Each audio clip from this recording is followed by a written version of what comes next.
Avez-vous déjà commis une erreur qui a failli détruire votre famille? Pour les Bachmann, cette erreur portait un nom, John Deere 8200. C'était le symbole de leur réussite, l'envie de tout le village. Mais derrière la carrosserie brillante se cachait un piège mortel. Tandis que les fils signaient le contrat le plus dangereux de leur vie, leur père restait silencieux, terrifié. Il savait ce qui allait arriver quand la pluie cesserait. Ce qui a suivi est une descente aux enfers que personne n'avait vu venir et une leçon de survie brutale. Ce n'est pas qu'une simple histoire, c'est un secret que vous n'oublierez jamais. Envie de découvrir d'autres secrets de ce genre? Alors abonnez-vous dès maintenant pour ne rien manquer. Le John Deere 8200 ne ressemblait pas à un simple véhicule agricole. Posé là, au centre de la cour bétonnée du concessionnaire, il ressemblait à un monument. 225 chevaux de puissance brute enfermés sous une carrosserie verte et jaune immaculée. Il avait la climatisation, la préparation GPS et un pont avant suspendu qui promettait de transformer les journées de labour, autrefois épuisantes, en une simple promenade de santé. Ce n'était pas juste une machine. C'était l'incarnation du futur, une promesse silencieuse que la dureté du travail de la terre appartenait désormais au passé. Mais à quelques mètres de là, à l'intérieur du bureau vitré, l'atmosphère n'avait rien de la grandeur des champs ouverts. Sous la lumière crue et bourdonnante des néons, l'air sentait le café tiède et le tonneur d'imprimante. Sur le bureau en formica, un contrat d'une épaisseur intimidante attendait. Thomas, 40 ans, fixait le bas de la dernière page. Le vendeur, un homme aux manières onctueuses et au costume mal ajusté, tapotait doucement une calculatrice. « Comme je vous l'ai dit, » répétait-il avec un sourire rassurant, « la mensualité est parfaitement gérable. 3847 marks.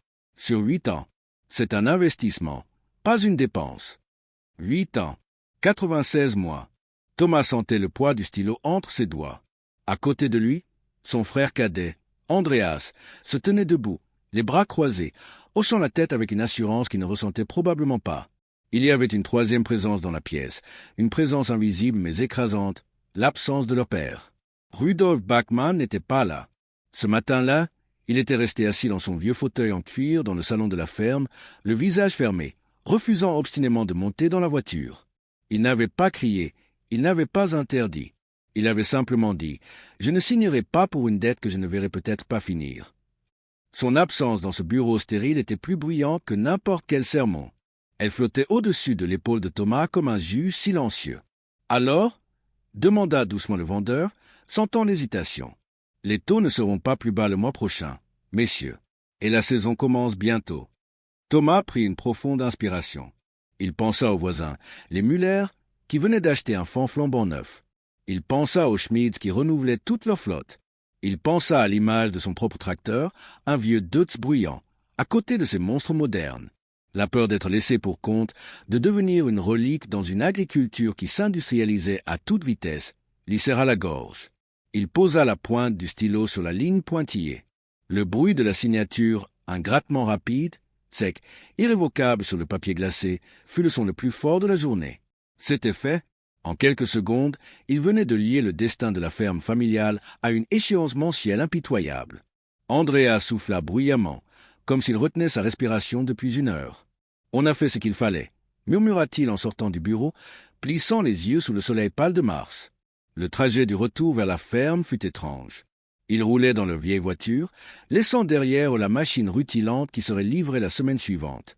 Le paysage de la Börde défilait par la fenêtre, ces vastes étendues de terre noire, riches et fertiles, qui nourrissaient leur famille depuis 3 générations. « Il ne comprend pas », finit par dire Thomas, brisant le silence, sa voix trahissant une pointe d'agacement mêlée de culpabilité.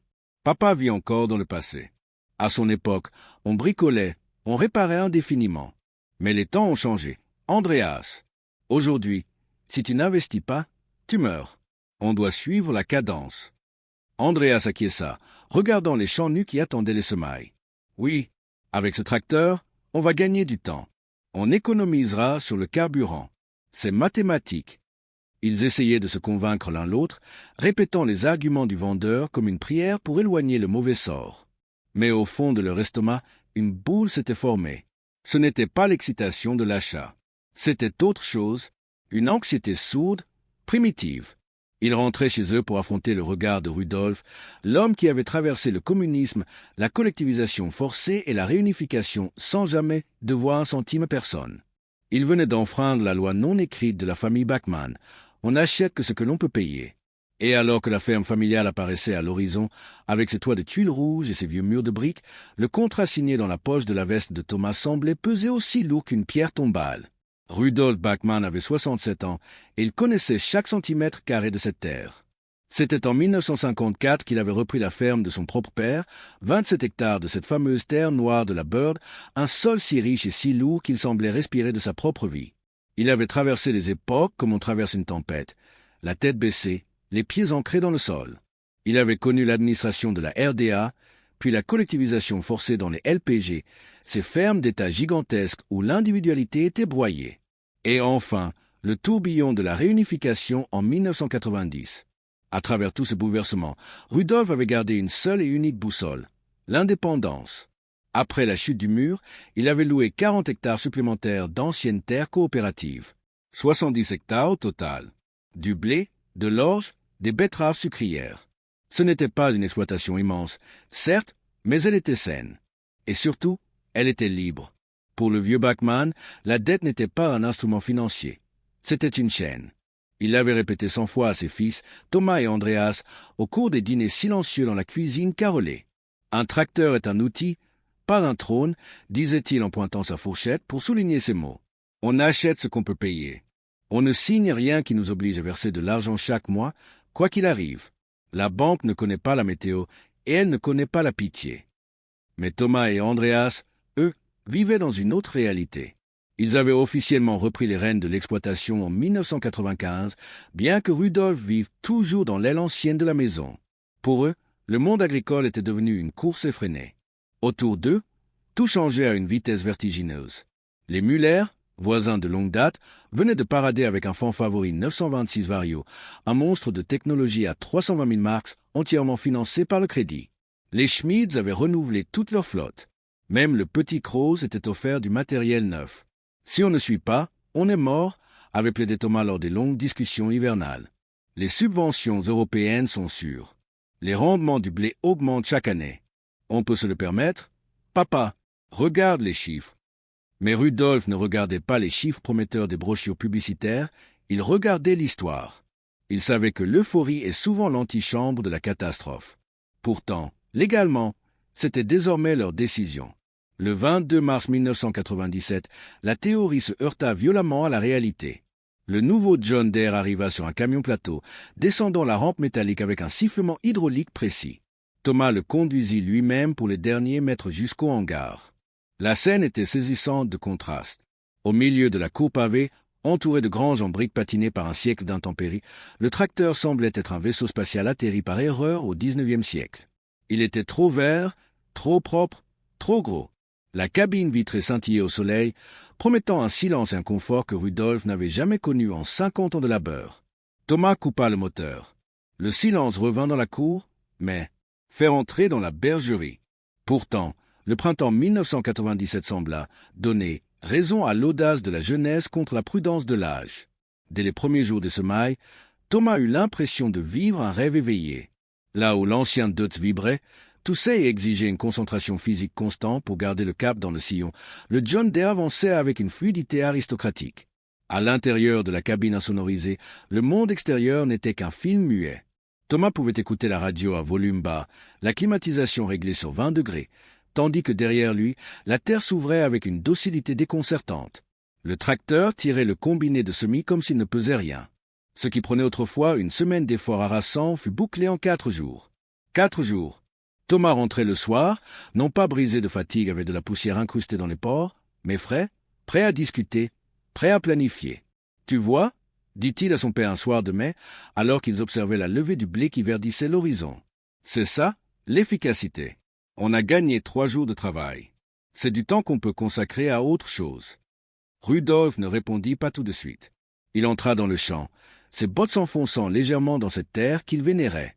Il se pencha, toucha les jeunes pousses, vérifiant leur vigueur. « C'est un beau travail, » admit finalement, sa voix rauque portée par le vent. « Mais n'oublie pas, Thomas, le tracteur a tiré la charrue, mais c'est le ciel qui fait pousser le grain. » Et le ciel, cette année-là, semblait être complice de l'investissement. La météo fut d'une perfection presque suspecte. En mai, Les pluies furent douces et régulières, gorgeant le sol de réserves hydriques. En juin, le soleil fit exploser la croissance sans jamais brûler les feuilles. Les betteraves grossissaient à vue d'œil, l'orge dorait uniformément. C'était une symphonie agronomique sans fausses notes. Lors de la récolte, l'ivresse atteignit son paroxysme. Les remorques revenaient pleines à craquer, les pneus écrasés sous le poids de l'abondance. Le blé rendait 89 quintaux à l'hectare, un record absolu pour la région. L'orge, 76. Les betteraves, avec une richesse en sucre de 17%, dépassaient toutes les prévisions. En décembre, le bilan comptable de la Chambre d'agriculture tomba comme un verdict de victoire. Le bénéfice net s'élevait à 142 000 marks. Thomas et Andreas s'assirent devant les colonnes de chiffres, incrédules. Même après avoir déduit tous les coûts, y compris cette fameuse mensualité du tracteur qui avait tant effrayé leur père, il restait 87 000 marks de profit pur. C'était la meilleure année depuis qu'ils avaient repris la ferme. Thomas se renversa dans sa chaise de bureau, un sourire triomphant aux lèvres. La mensualité du crédit, qui semblait être une montagne en mars, ressemblait maintenant à une petite colline facile à franchir. Le vieux pensait qu'on allait faire faillite. Glissa Andreas, un peu grisé par les chiffres. Il avait tort. On a modernisé et ça paye. Ils regardaient les chiffres et dans l'euphorie du moment, ils commirent l'erreur la plus dangereuse qu'un agriculteur puisse faire. Ils crurent que cette année exceptionnelle était la nouvelle norme. Ils pensèrent avoir dompté le hasard grâce à la technologie.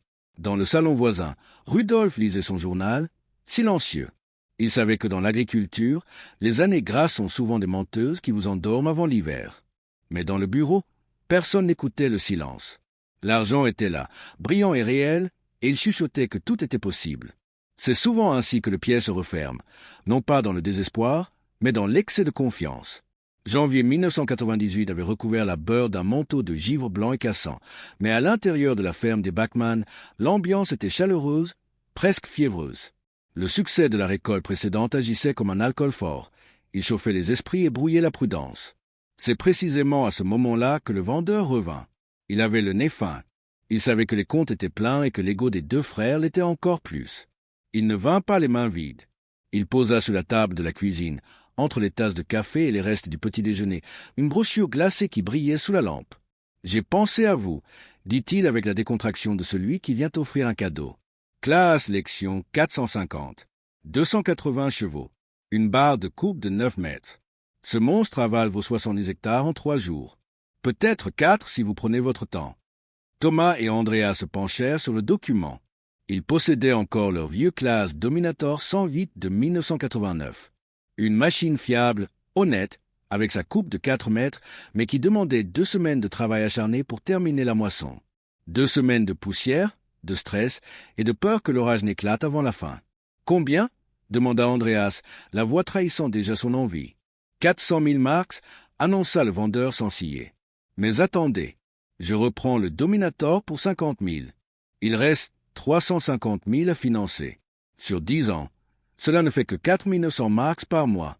Avec les rendements que vous venez de faire, c'est une paille. Le silence qui suivit ne fut pas celui de l'hésitation, mais celui du calcul mental. Thomas sortit sa calculatrice. Il ne voyait pas la dette, il voyait la vitesse. Il voyait la qualité du grain préservé. Il se disait, si on gagne 10 jours de récolte, on évite les risques climatiques. C'est de la sécurité qu'on achète. C'était une gymnastique mentale dangereuse, celle qui transforme un passif toxique en un actif indispensable.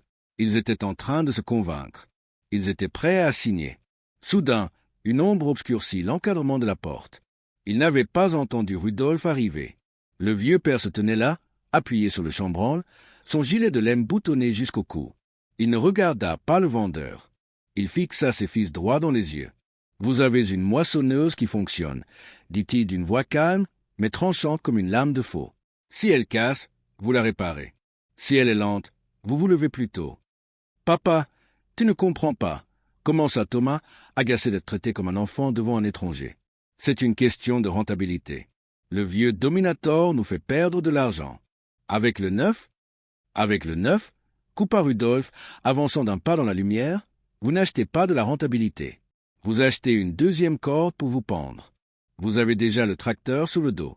Vous voulez une autre chaîne à la cheville ? » Le vendeur tenta d'intervenir, un sourire professionnel aux lèvres. « Monsieur Bachmann, Les technologies ont évolué. La sécurité financière de votre exploitation permet. Rudolf tourna lentement la tête vers lui. Il ne dit rien, mais son regard, lourd de 50 ans de lutte contre la terre et les hommes, suffit à éteindre le sourire de l'homme en costume. Rudolf se retourna vers ses fils. « C'est mon dernier mot. Tant que je respire ici, on n'hypothèque pas l'avenir pour du confort. Ce n'est plus une ferme que vous allez avoir, c'est un showroom pour la banque. » Il fit demi-tour et sortit, laissant derrière lui un froid glacial qui n'avait rien à voir avec la température extérieure. Thomas serra les mâchoires. Andreas baissa les yeux. La magie de la brochure s'était évaporée, remplacée par une frustration amère. Ils refusèrent l'offre, mais avec rancœur. Le vendeur repartit avec sa brochure, mais le poison était distillé. Thomas et Andreas se sentaient freinés, ligotés par la peur d'un vieil homme qui refusait de voir que le monde avait changé. Ils ne savaient pas encore que ce refus, cette intervention brutale et archaïque de leur père, était la seule chose qui allait les empêcher de sombrer totalement quand le ciel, quelques mois plus tard, déciderait de fermer ses vannes. Le printemps 1998 avait pourtant commencé comme une promesse, une continuation logique de l'euphorie de l'année précédente. Les semis levèrent avec une vigueur rassurante, et pendant quelques semaines, Thomas et Andreas dirent que la chance était une compétence qu'ils avaient acquise. Ils regardaient leurs champs verts ondulés sous la brise d'avril avec la satisfaction des propriétaires terriens qui ont dompté le destin. Puis vint le mois de mai, et avec lui, le robinet céleste se ferma brusquement, comme si quelqu'un, là-haut, avait décidé que la plaisanterie avait assez duré. Au début, personne ne s'inquiéta. « Ça va changer », disait Thomas en scrutant l'horizon bleu acier chaque matin. « Il doit pleuvoir. C'est statistique. Mais les statistiques ne font pas tomber l'eau. » Juin passa sans une goutte. Le ciel devint une calotte de plomb. Pâle et brûlante, un véritable ciel d'airain qui renvoyait la chaleur sur la terre assoiffée. En juillet, le blé, qui aurait dû être haut et fier, s'arrêta à hauteur de genoux. Les feuilles, au lieu de s'étaler pour boire le soleil, s'enroulèrent sur elles-mêmes comme des parchemins brûlés pour conserver le peu d'humidité qui leur restait. C'est dans ces moments-là que la technologie montre ses limites cruelles. Le magnifique John Deere 8200 dormait dans le hangar, sa carrosserie toujours aussi brillante, ses pneus énormes prêts à mordre la terre. Il représentait le summum de l'ingénierie humaine. Il avait la puissance de 225 chevaux, mais toute cette puissance était grotesque face à la simple absence d'eau. Aucune puce électronique, aucun système hydraulique, aucun crédit bancaire ne pouvait forcer les nuages à s'ouvrir. Le tracteur n'était plus un outil de production. Il était devenu un témoin muet et coûteux de leur impuissance. La moisson commença le 4 août dans une atmosphère de veillée funèbre. Puisqu'ils avaient écouté Rudolf, ou plutôt, puisqu'ils n'avaient pas eu le choix, c'est le vieux Klaas Dominator qui entra dans le premier champ. Il ricanait et vibrait, crachant une poussière grise et sèche qui collait à la peau. Au bout de 20 hectares, il n'avait plus besoin de balance pour comprendre l'ampleur du désastre. Le grain était maigre, ridé.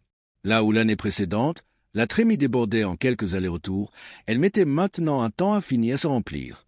Les résultats tombèrent le soir même, implacables. Le blé rendait 52 quintaux à l'hectare.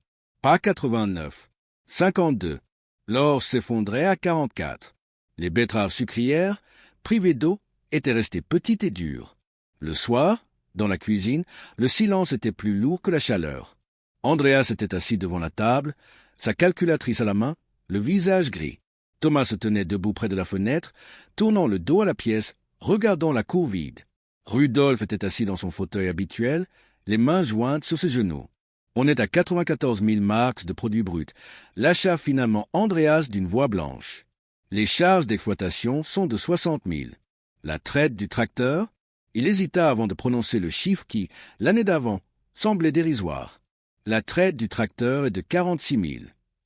Thomas ne bougea pas. Le calcul était simple, brutal. 94 moins 60, moins 46. Ils étaient en déficit de 12 000 marks. Et cela, c'était avant même d'avoir payé leur propre nourriture ou l'électricité de la maison. « C'est une année exceptionnelle », murmura Thomas, comme pour convaincre le verre de la fenêtre. 97 était un record, 98 est une sécheresse. Ça se compense. Ça ne se compense pas, dit Rudolf doucement. Ce n'était pas un reproche. C'était un constat, froid et terrible. Une bonne année ne paie pas de mauvaise. Mais la banque, elle, s'en fiche qu'il pleuve ou qu'il fasse sec. Vous avez signé pour payer chaque mois, qu'il y ait du grain dans le silo ou de la poussière.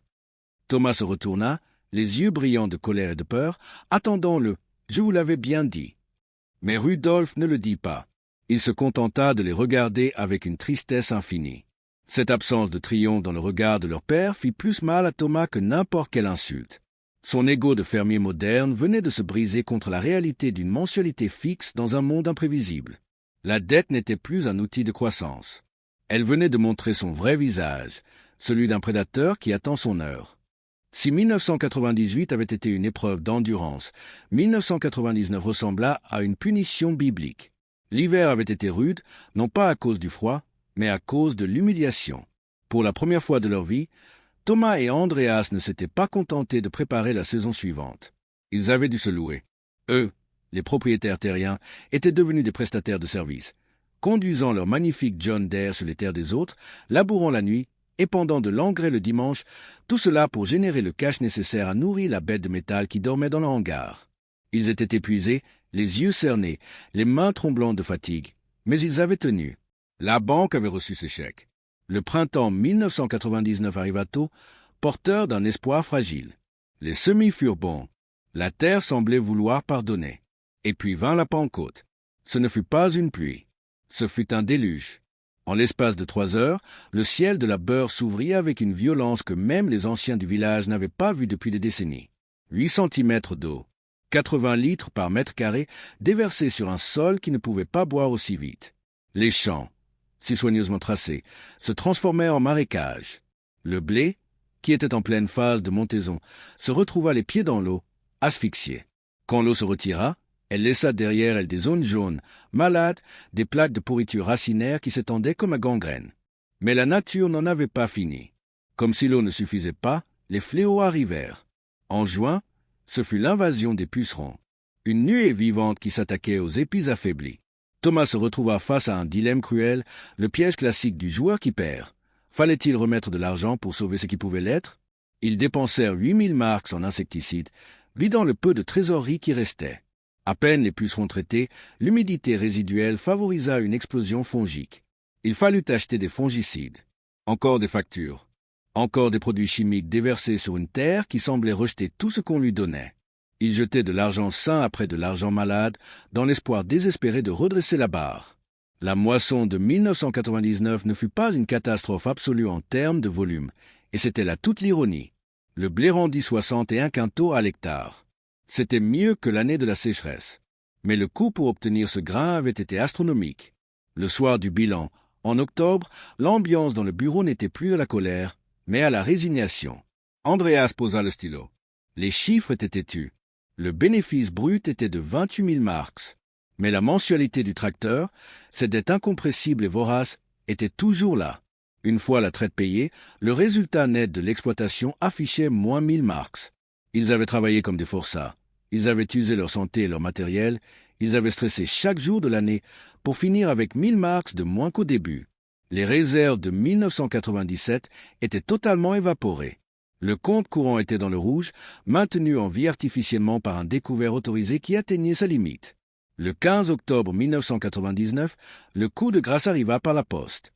Une enveloppe blanche, rectangulaire, avec le logo bleu et froid de la banque.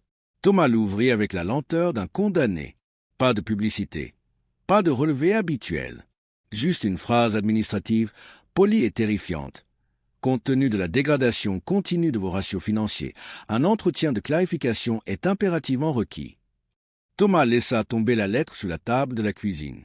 Elle glissa jusqu'à la main de Rudolf. Le vieux père la lut, puis releva la tête vers ses fils. Il n'y avait plus de place pour les « si » ou les « peut-être ». Le système avait gagné. La réalité les avait rattrapés, et elle exigeait maintenant des comptes. Le rendez-vous avait été fixé au 23 octobre, à 9 heures précises. La salle de réunion de la Volksbank ne ressemblait en rien à la cuisine familiale où les décisions se prenaient d'ordinaire. Ici, la moquette était grise, les murs étaient nus, et l'air conditionné maintenait une température constante et sans odeur. Thomas et Andreas étaient assis d'un côté de la grande table ovale, leurs mains calleuses posées maladroitement sur le bois verni. Ils ressemblaient à des écoliers convoqués chez le directeur, les épaules voûtées, le regard fuyant. À leur côté, Rudolf se tenait droit. Il avait insisté pour venir, enfilant son costume du dimanche, celui qu'il portait pour les enterrements et les mariages. Il ne disait rien, mais sa présence changeait la gravité de la pièce. Erland Precht, le conseiller bancaire, entra avec un dossier épais sous le bras. C'était un homme qui ne connaissait pas la terre, mais qui connaissait parfaitement le risque. Il s'assit, ouvrit le dossier et étala les graphiques comme on étale un jeu de cartes perdant. « Messieurs, commença-t-il sans préambule, nous avons un problème structurel. » Il pointa une ligne rouge qui descendait inexorablement vers le bas de la page. Depuis 2 ans, vous payez vos échéances non pas avec vos bénéfices, mais en mangeant votre substance.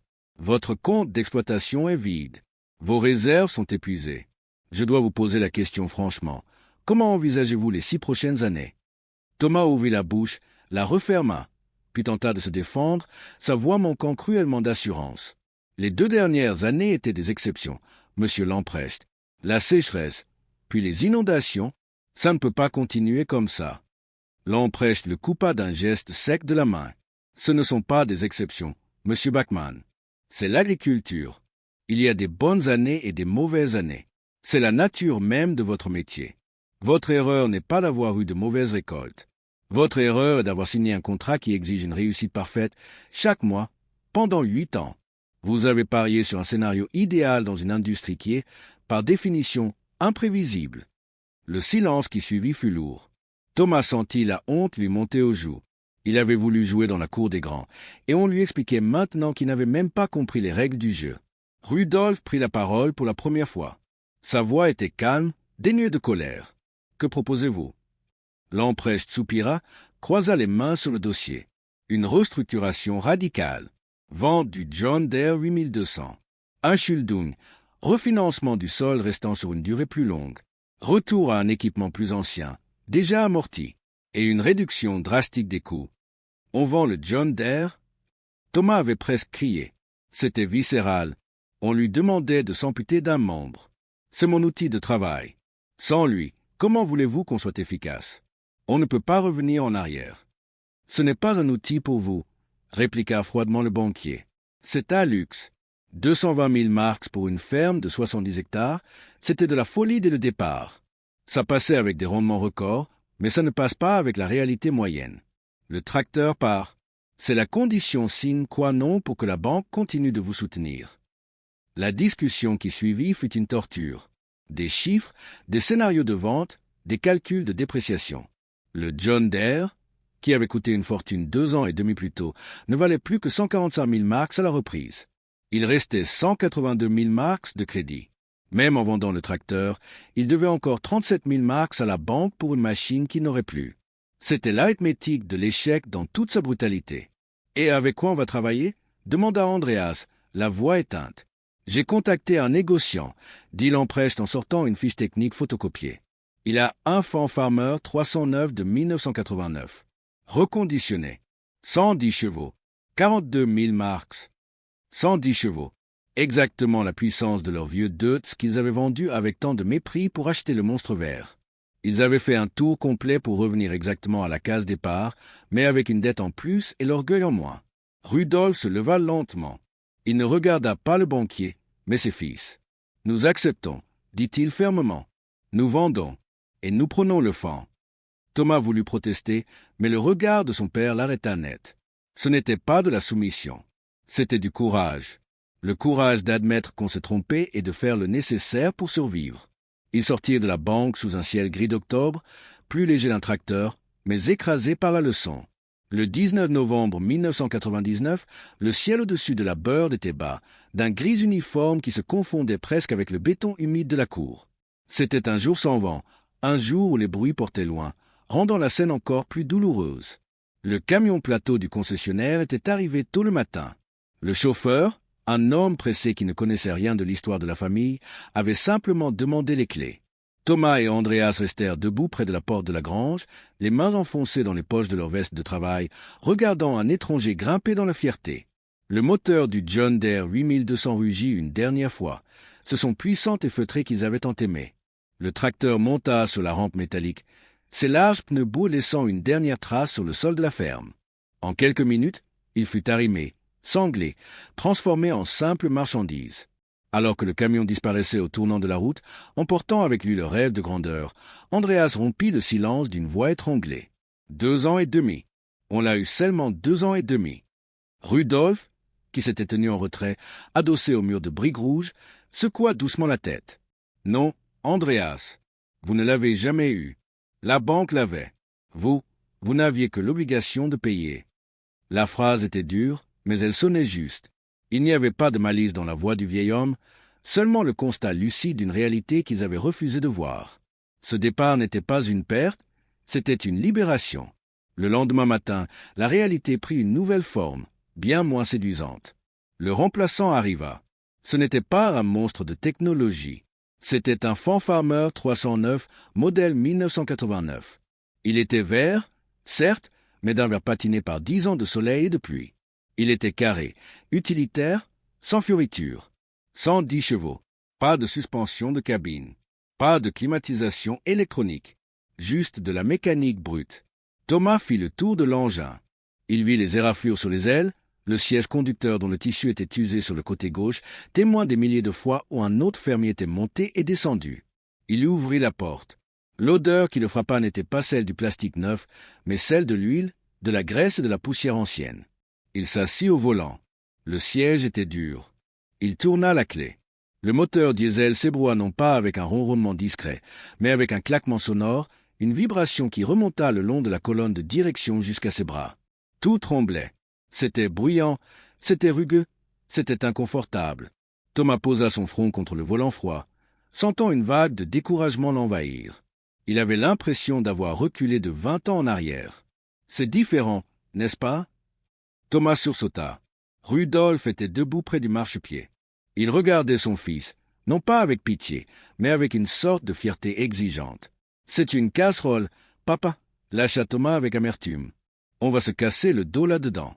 On va mettre 2 fois plus de temps pour la bourrer. » Rudolf posa sa main, tachetée et noueuse, sur le bras de son fils. « Tu voulais être moderne, Thomas. Tu voulais que les voisins t'admirent. Aujourd'hui, tu es assis dans quelque chose de bien plus précieux que la modernité. » Il marqua une pause, laissant le bruit du moteur au ralenti remplir l'espace entre eux. « Tu es assis dans la liberté. Ce tracteur est payé. Personne ne peut venir te le prendre s'il ne pleut pas en mai.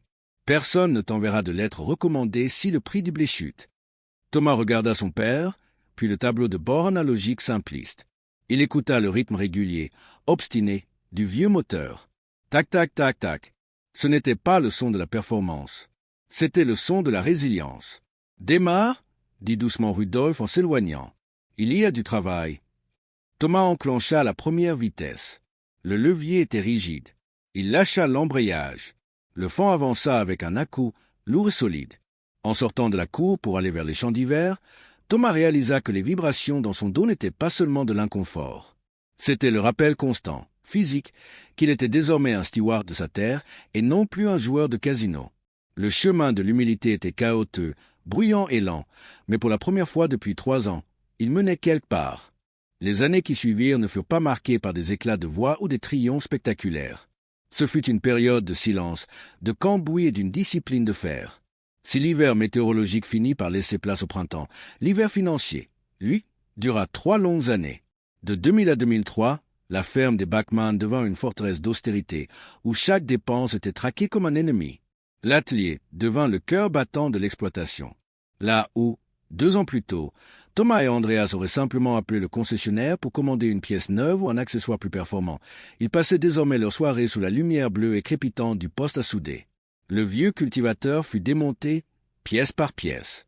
Les socs de la charrue, usés jusqu'à la corde, furent rechargés au métal d'apport plutôt que remplacés. C'était un travail ingrat.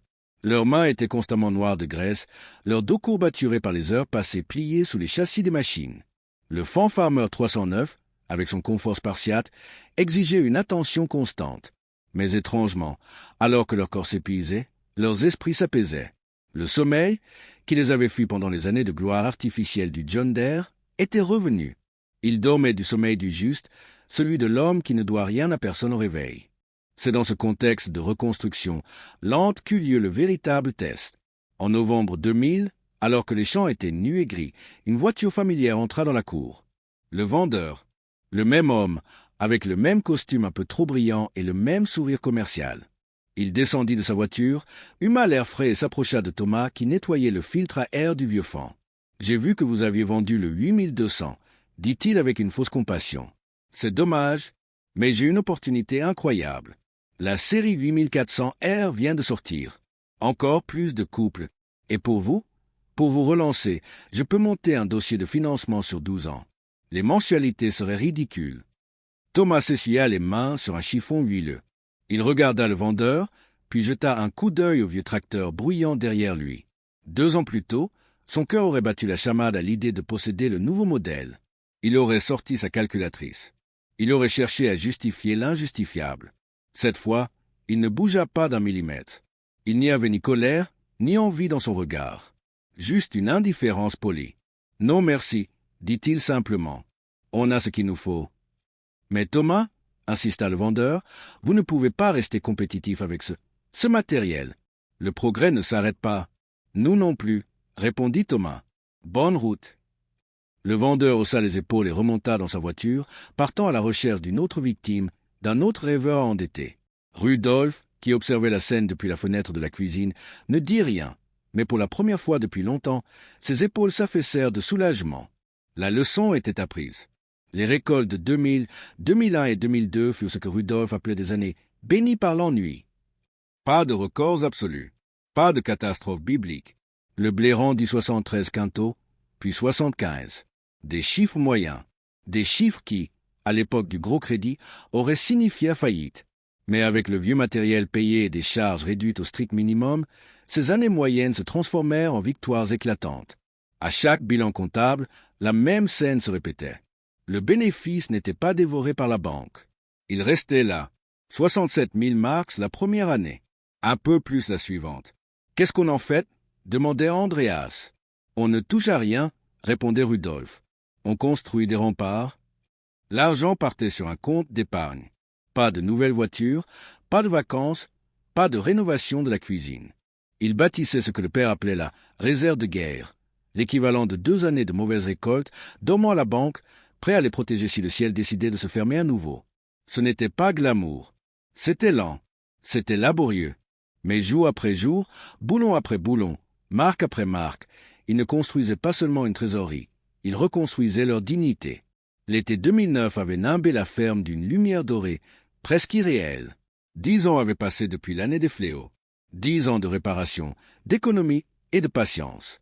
Rudolf avait désormais 79 ans. Ses genoux le faisaient souffrir et sa marche était devenue lente, traînante, mais son regard, lui, n'avait rien perdu de son acuité. Il était assis sur un banc de bois, à l'ombre du grand noyer qui dominait la cour. Devant lui, le domaine s'étendait, paisible. Thomas s'approcha, tenant 2 bouteilles de bière fraîche. Il s'assit à côté de son père, et pendant un long moment, il ne dit rien, écoutant seulement le chant des grillons et le bruit lointain d'un tracteur au travail. Müller a déposé le bilan ce matin, lâcha soudain Thomas, brisant le silence. Rudolf hocha la tête, sans surprise.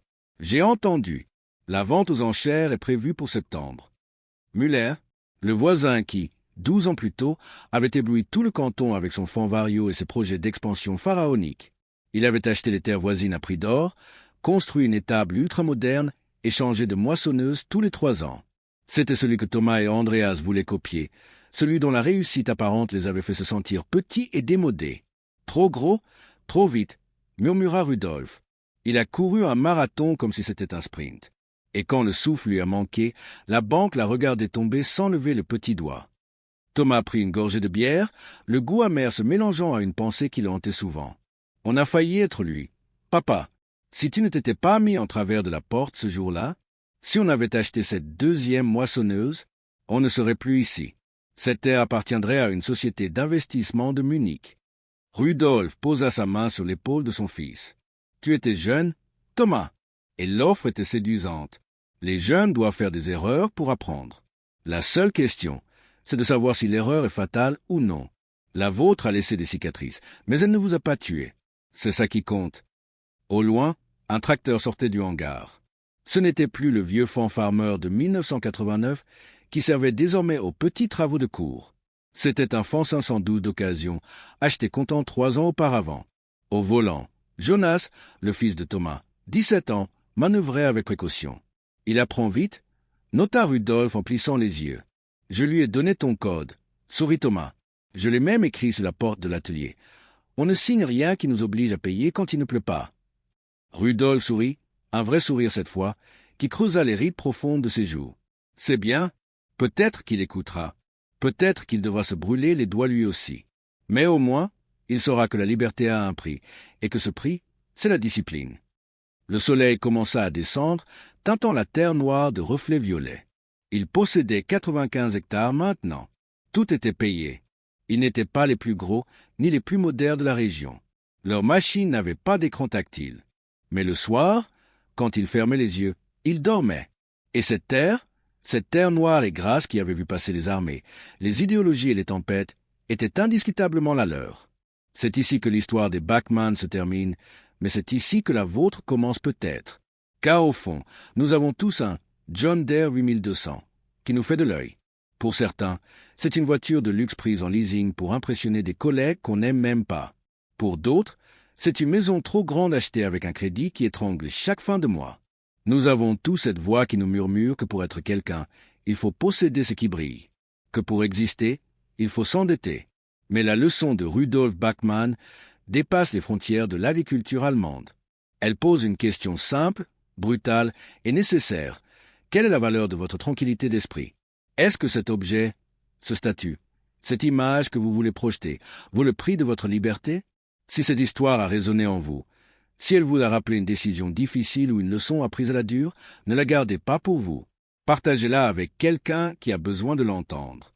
Et pour ne pas manquer les prochains récits de ceux qui ont tout perdu ou tout gagné grâce à une simple décision, abonnez-vous, parce que l'histoire ne se répète pas toujours, mais elle rime souvent.